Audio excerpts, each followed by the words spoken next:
Welcome, this is an instructional video for Pokemon Go users. Niantic's Labs didn't provide much information on how to play the game, so I wanted to clear it up. Obviously, this is a Japanese port of the game. I've been playing about a week.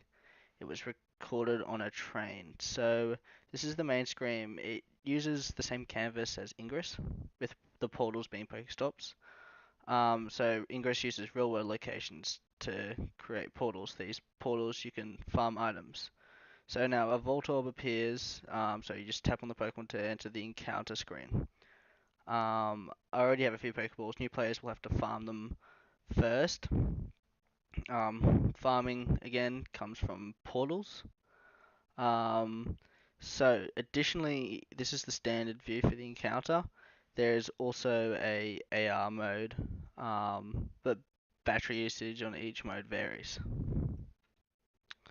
So in AR mode, it actually overlays the Pokemon on top of the real world environment that you are. So it uses the camera. So I'm just flicking some Pokeballs at it, trying to catch this Voltorb. Um, so yeah, as you can see, even the drop of the Pokeball is in sync with the environment around it, which is pretty cool if you ask me. Now, I've already caught a Voltorb before, so it won't say that I won't get a bonus for catching a new Pokemon. But here is the entry that you see once you catch a Pokemon. You can then visit this Pokemon since it's in your inventory. You can see Poke Shards. I'll get on to all of that a bit later. But anyway, I want to get back on track. Um, this is the real world. So these streets here that you see are real world locations. So there's something called biomes, which means that in different environments you will experience different sort of Pokemon encounters. So water environments, water type, and the desert, maybe you find a Sandshrew.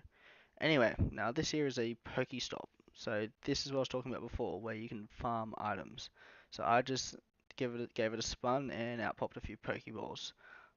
So you need to do that to get any items whatsoever. There's a fair few items in this game in the field test. So you've got your Pokeballs, Great Balls, and Ultra Balls, but then you've also got potions, Super Potions, and Hyper Potions. On top of that, you've got Raspberries, and lastly, Max Revives. Now, I'm just opening up my Pokemon inventory here. You can see that I've got a fair few Pokemon already. So you'll note that it says CP and then it gives you a numerical value. Now that numerical value is what we call combat points. So it's how much damage we do while in combat. Yes, that is correct. I said combat. I actually have a Pokemon battle for you guys to see a bit further on in the video. But anyway, I just want to go through how the Pokédex works. So the default sorting is by CP. Now, I have a bit of a glitch here. It scrolled down too far. Anyway, we can sort by HP. Um, Here's a Poliwag. Now, I've got one of these. It shows you he's got a CP of 49. He's only got one evolution shard. So evolution shards will evolve your Pokemon. So how you get evolution shards is by capturing a unique Pokemon. Once you get the right amount, you will then be able to evolve one of your Pokemon. Anyway, what's happening on the screen right now is I found a gym that was captured by a member of the opposing team. So I need to put together a team of 6 Pokemon to face off against the opponent's gym. Now this is a level 2 gym, which means I will not need as much of an effort to reduce its points to 0. Once you've got 0 points on a gym, you then are able to capture it with your own Pokemon. So at the moment, the battles are probably the most broken part of the game. See, I just tried to dodge one of the attacks by the Gloom, and it didn't work. I still got hit. So just to do a normal attack, you just tap on it like I was doing before. And to a special attack, we hold down. Anyway, so I've reduced the point score of this gym to 250 out of 500, which means it is close to becoming neutral. So we want to have a neutral gym so then we can add our Pokemon to it and then take it for our team. So I'm going to go into my inventory. I need to heal up this Ponyta. It took a fair bit of damage during that encounter. So let's have another look at that Ponyta.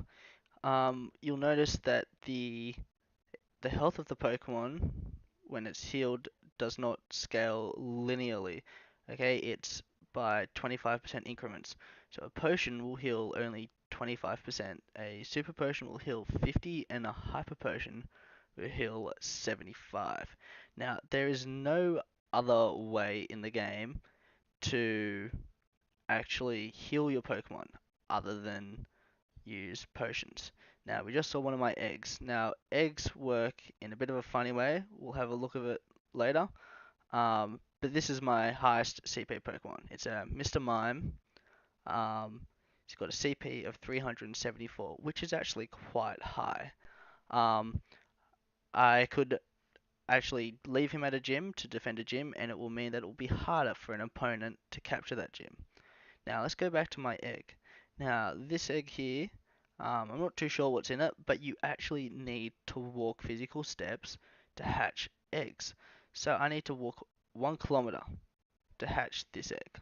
Now, I'm on the train in this video, so you'd expect it to just be like, oh, it's only 1 kilometer, but actually no, it will requires physical steps and it uses the tracking methods on your phone to know if you're cheating or not. A bit like how it works in Ingress. Anyway, this is the Pokédex on the screen at the moment. You can see we've got all the 150 Pokemon in the game. So it's only the original Pokemon, which is a bit of a difference for you younger kids, but for us, this is all that we had back in the day. I'd like to take this opportunity to point out that we can actually see the 3 legendary bird Pokemon. Now, we can only see up to number 147 at the moment because the highest Pokemon I have is a Dratini, number 147. So as you catch more Pokemon with higher numbers, it will increase the cap that you have in your Pokédex, much like in the games. Now, I want to go into evolutions. So, as I explained before, we need to have evolution shards to evolve our Pokemon. Now, I have enough evolution shards to evolve a Rattata. I know it's a Rattata, but they're so common that that's all I had. So I chose the one with the highest CP to evolve. So we saw that he had a CP value of 80 before the evolution. So I'm now evolving him, and out pops a Raticate. Now, this Raticate will have a CP that's scaled with the CP of the Rattata that I evolved it from, which means it'll be in the higher bounds. Anyway, um, back onto the map. So I'm approaching a neutral gym at the moment. This neutral gym does not have an owner, so I will put a Pokemon there.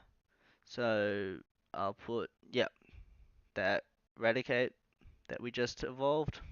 See, it now swaps to yellow team. So I can now either train my Pokemon or leave my Pokemon there to defend it. So I want to train my Pokemon and increase the gym level. Now, gym level is something that um, that will decide whether or not you can take over a gym. So when the gym level reaches 0, it becomes neutral and it can then be captured. So I was training my own Pokemon, so my gym level will actually increase because it's my Pokemon that's currently at the gym. So it's at this point of the video that I would like to clear up a few misconceptions there are about Pokemon Go. Um, so traditionally in Pokemon, you have your team of 6 and you level up your Pokemon. Now, Pokemon Go works in a bit of a different way. We have CP points, which don't actually equate to levels like they do in the traditional game. So the combat points just mean how much damage your Pokemon will do in battle. Um, this value is set, okay? It cannot be increased in any way, like your level can be in the traditional games. Um, but instead, your trainer level increases. And when you train your Pokemon, it's not your Pokemon that's leveling up. It is the gym that the Pokemon is at. Um, so at the end, when someone pops off your Pokemon and beats you, that Pokemon will still be the same CP, and you will lose the gym. Okay? Now, I've pretty much covered every aspect that is currently in the game in terms of the game mechanics. At this moment, I believe it is still quite lacking in terms of uh, different sorts of gameplay, but I mean, it still is a field test. So take everything I say with a grain of salt. Um, Niantic has done a very good job so far, and I think that from the feedback that is provided by this field test, we will see a very good game upon release. Anyway, I'd just like to say thank you for watching. Please do not share this video. It is of my account and it's for the Pokemon Go community only. Thank you.